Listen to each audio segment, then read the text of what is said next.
What's up guys, it's R13 and let's get started, shall we? So today we are reviewing the Hgce Gundam Seed Mobile Ginn Miguel'S version, or what's in the box is Miguel'S Ginn.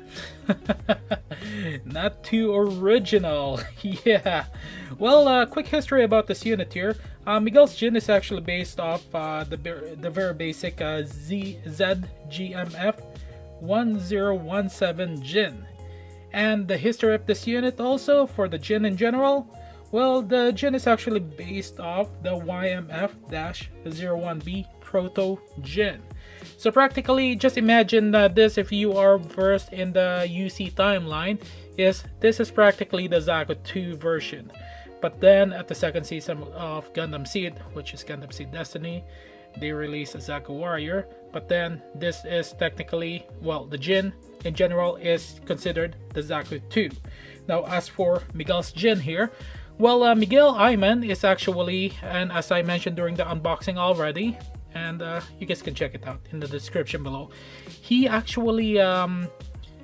actually an ace pilot, and he was actually given the opportunity to customize his Ginn also. Now the difference between Miguel'S Ginn and the other Ginn is this specific Ginn is actually modified with an apparent improved sensor and thrusters. So in the storyline, it is unknown. So this is a little bit of a spoiler, just to let you guys know again.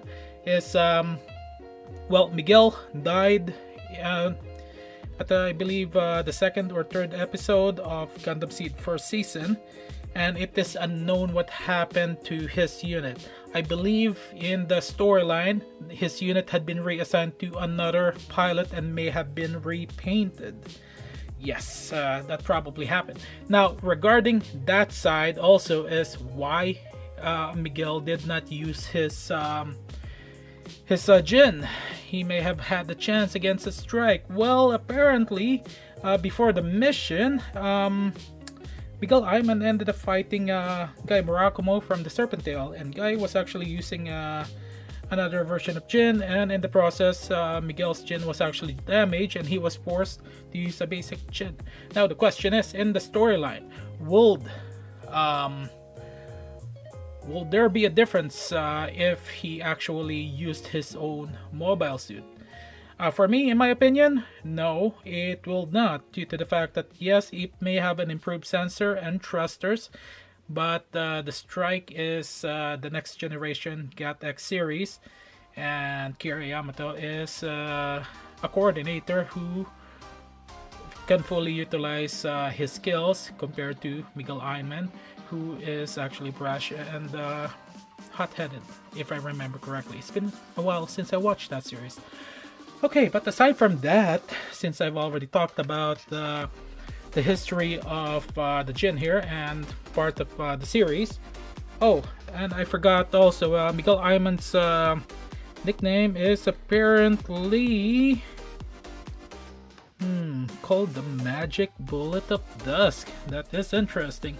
Well, you guys can actually find an anime version like out there somewhere of maybe a couple seconds of Miguel'S Ginn being used, and it's available in the manga as well, if I remember correctly. Okay, now let's talk about this unit here, this kit, since it's been almost 4 minutes since I started this video here.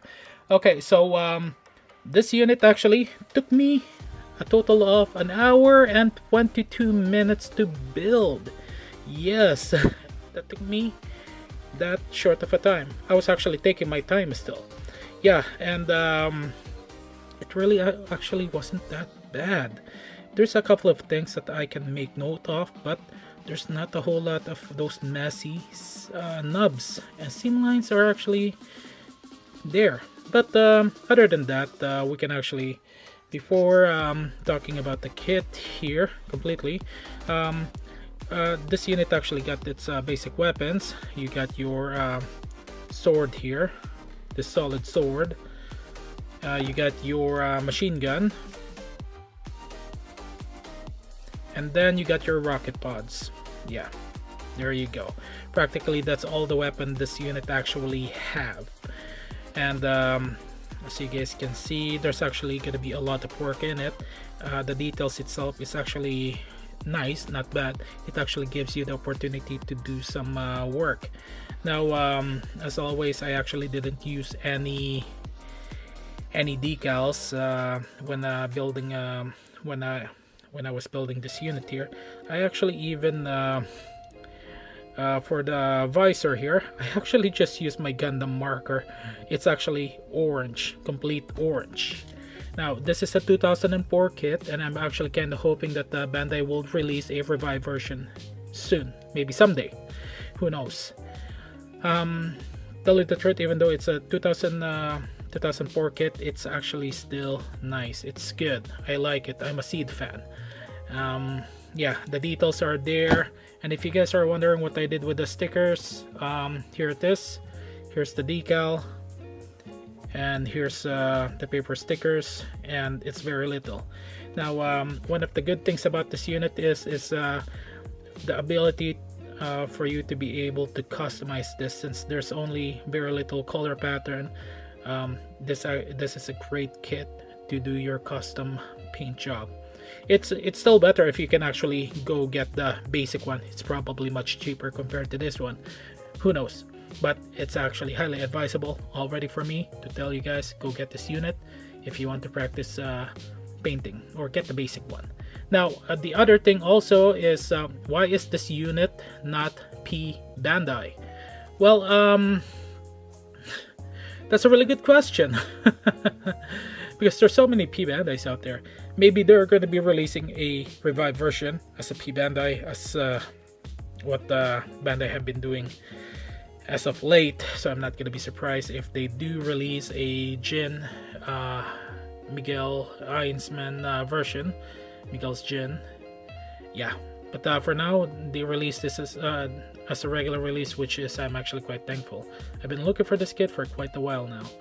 Yeah, but there's other kits out there that is actually impossible to get unless they actually release a revived version or in some way, which I can talk about later on, because this is actually one of the 3 seed kits that I recently purchased. Oh, and special thanks to Gift Shop for having this in their stocks. Really appreciate it. Thanks a lot. Link is in the description below for their Facebook page if you guys are in the Edmonton area. There you go. It's not a sponsored video. I purchased this. There you go. Okay, now for the details here, it's actually, as you guys can see, it's really nice. There's going to be a lot of detailing involved, which is actually going to be a good challenge. Now for the nubs there, the nubs actually, they actually take good care of it, which is actually quite nice. I actually didn't have much issues with the nubs, just some a little bit of sanding and what do you call that, and shaving it off. It's actually not bad. And you get the seam lines here at the legs, the forearm, practically that's what I can see right now. Now as for the details, it's actually not that bad. There's going to be some work here, just to let you guys know. Now as for the articulation test, let's begin, shall we?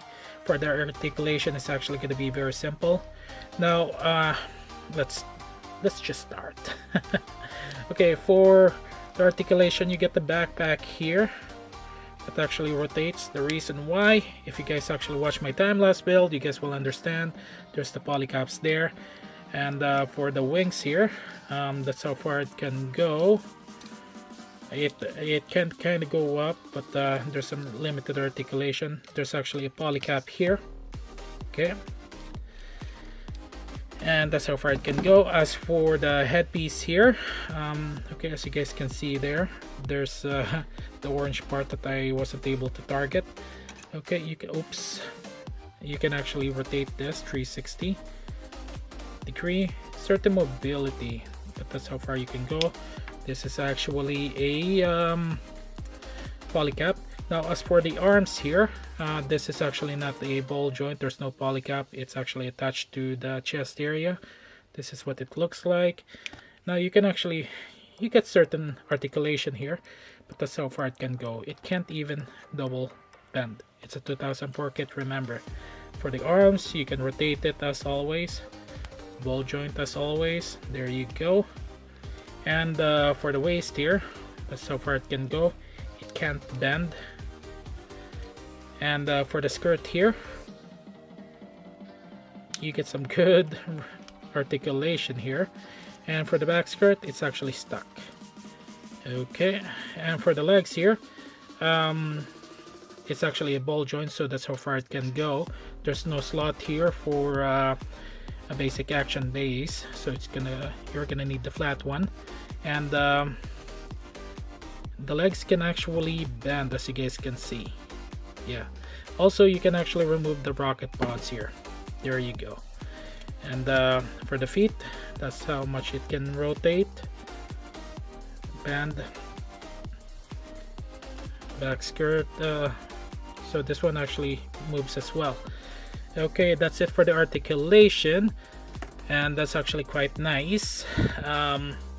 Is this unit worth getting? Yeah, actually it is. I actually like some of the classic kits. I actually do plan on painting this actually immediately, because I can consider this as a challenge. I'm not just gonna give this a basic detail. I am going to give this some a good paint job. I'm gonna remove the paint here, this one here. Actually, it's not white, but it's more like a light green or light blue, and I really don't like that. So I'm actually gonna give this a darker look, and I'm gonna stick with the orange color scheme as its main. I am going to give this I'm gonna revive this unit practically. Oh, and as for the extra parts, you actually do get an extra hand here, and I believe this is for the rifle. Actually, they're practically the same. Actually, maybe not. This one here actually fits. Oh, this one here, and they're the same actually. You get an extra right hand here. Okay, well, that's it for the unboxing, time-lapse, and review of this unit here. Highly advisable to get. I actually talked a lot more about this unit here. Certain knobs and seam lines, it really wasn't that bad. Yeah, just to let you guys know. Okay, I actually forgot to squeeze this in. So this is the rocket pod slot here, and you can actually connect it here easily. Now for the beam rifle, oops. Where's that? For the beam rifle, there's actually a slot here. Okay, there you go. You guys can see that slot where I'm pointing at. At the back, you can actually equip that. Now, just to let you guys know, this is actually a little bit loose. Just a heads up. Now for the sword here, there's a slot there on the side skirt. Okay, let's get back to it. A lot of work you can put into it, and I can actually create another video about the importance of giving a unit some basic detailing. Even if you can't afford getting the most fanciest gears out there, I will talk about some everyday tools that you can make your unit look good. Okay, thank you guys for watching. Sorry, this video actually took a lot longer than expected. I really do enjoy some seed kits. This is R13. Remember, have fun, relax, and enjoy. That is Gampla. And have a good day, good night, afternoon, wherever you are. This is R13 signing out.